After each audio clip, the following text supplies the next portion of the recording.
Ayan, hello mga kaibigan. So for today, magluluto po tayo ng sisig. Ito yung maskara ng baboy, yung pisngi. So pinalambot ko na siya. Ayan, ito tenga. So sayang at naubusan ako ng utak. So gagamit tayo ng mayonnaise later. Mayonnaise, sibuyas, luya, tsaka paminta, kalamansi, at sili. Yun lang ating ipangtitimpla sa ating sisig. Na po tayo mga dalawa lang para madaling baliktarin. Ayan, nakatakip sa aking mukha. Nakasalag sa aking mukha yung takip ng kasirola. Try natin kung mainit na. Ayan.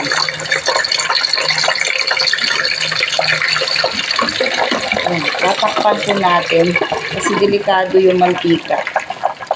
So habang piniprito po natin yung ating pisngi ng baboy, gagayatin na po natin yung ating sibuyas, sili, at pipigain na rin natin yung ating kalamansi. Kaya sibuyas at 1/4 na kalamansi. So tayo po ay magsisimula. Sana huwag gumapdi ang aking mata. So, dito ko na lang po ilalagay.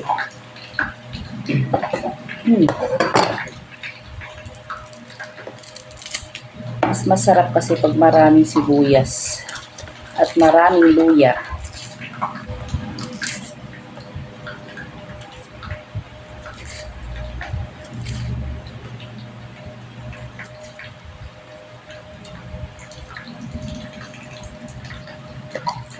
Ako ng mga ibang seasonings na dinadagdag sa sisig. So ito mga kaibigan, ganito po itsura ng ating pinirito. Ayan. So crispy po yung balat. Mainit pa. Yan yung unang batch. So tayo po ay maggagayak ng lagayatin na natin. Hiwain na natin yung ating sibuyas.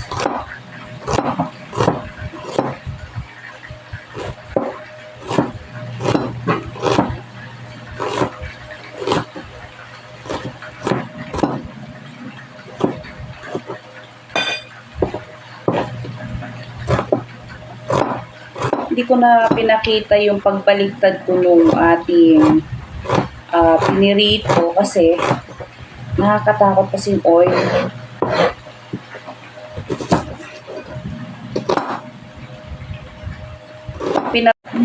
Ayan, done na tayo sa ating sibuyas. So, ganito siya karami. Sunod natin yung ating siling labuyo. Gugupit-gupitin ko siya kasi pag ito'y tinadtad ko, mahirap na. Baka maangkangan yung ating mga kamay at mata.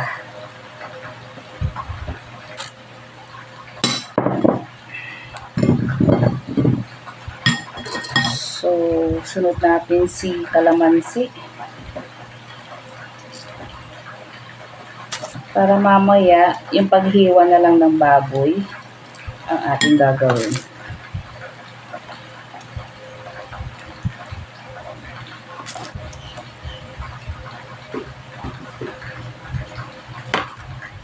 So, ayan. Done na tayo sa ating kalamansi. At tayo po ay magsimula na mag-chop ng ating ayan, nagalaw yung aking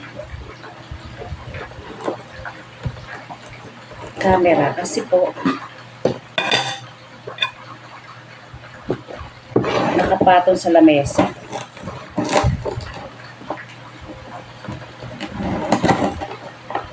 Diba? Dinig na dinig yung lutong ng lutong ng balat. Ang tawag nito, piprito ang nagpapatagal sa proseso ng sisig.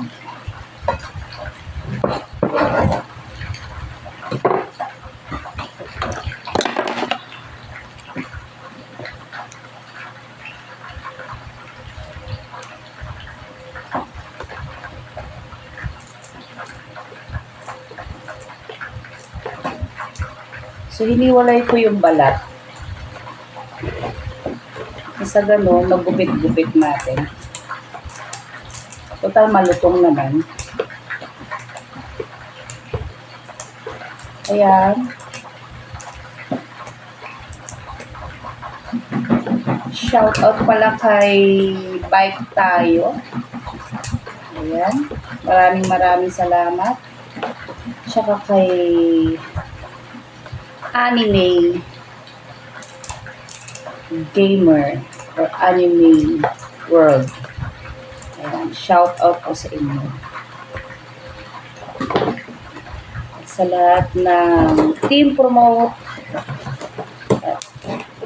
Team Bakbakan, at sa Team Hearts.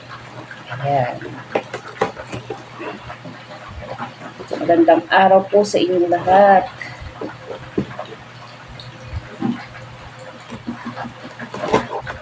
Okay.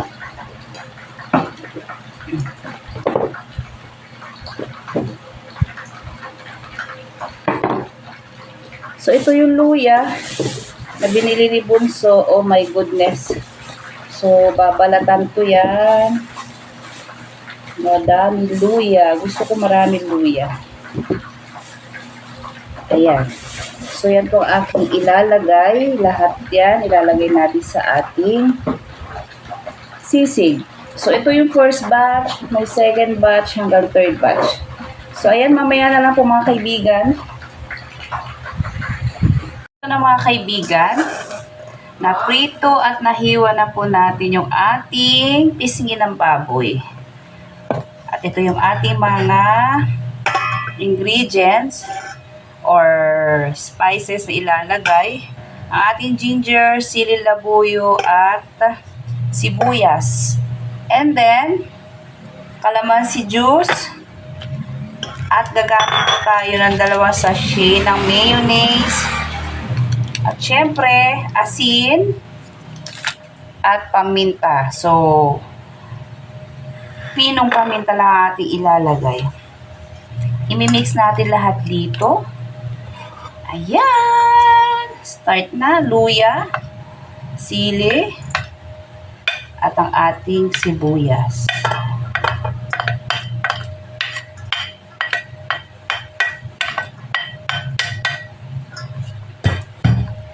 And then, paminta, pino, at ibubuhos natin yung ating calamansi juice. Mamaya titikman po natin kasi nung pinapuluan ko, pinalambot ko yung ating pisngi ng baboy, naglagay na po ako ng asin para ma-absorb ng meat yung or magkalasa yung meat. Kaya naglagay na ako ng asin. So mamaya na po natin husgahan kung okay na yung timpla or need to add some salt. Ayan, ito yung ating mayonnaise. Gagamit ako ng 2.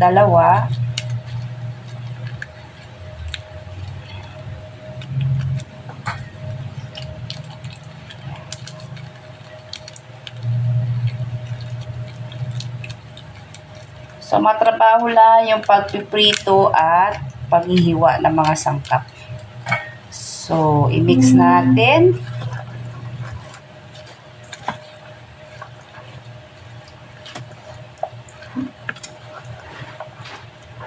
Ayan. Bango.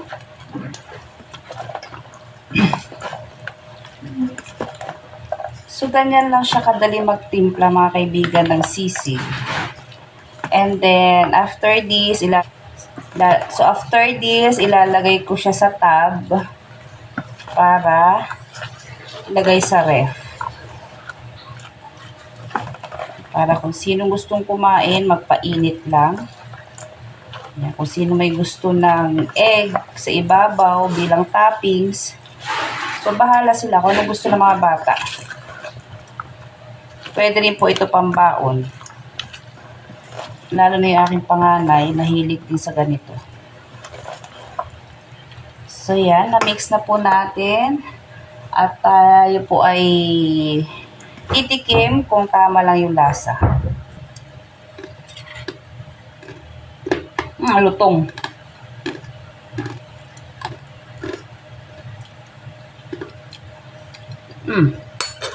Mag-add ako ng onting salt. Onting-onti lang. Ayan, mag-add po tayo ng onting salt. So, mix ulit.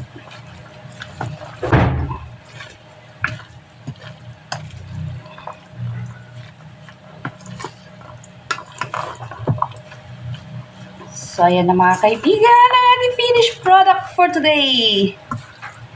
Sisig. Ayan. So, done na po. Kaway-kaway sa mga mahihilig sa pulutan dyan. Ayan. Pero ako gusto ko to sa kanin. Ayan, bye-bye mga kaibigan. Thank you for watching. Ayan, yung mga gusto magluto ng sisig, ganyan lang po kadaling gawin ang pagluluto ng sisig. Simple, pero medyo matrabaho onti, pero tiyaga-tiyaga. Ika nga nila, pag gusto mong kumain, diba? Pag may tiyaga, may nilaga. So, ayan, ang ating sisig. Ayan, bye-bye po mga kaibigan. Thank you for watching. Maraming salamat sa walang sawang pag-support sa ating munting channel. Thank you so much. Ayan, keep safe everyone and God bless us all. Bye-bye! Bye-bye po!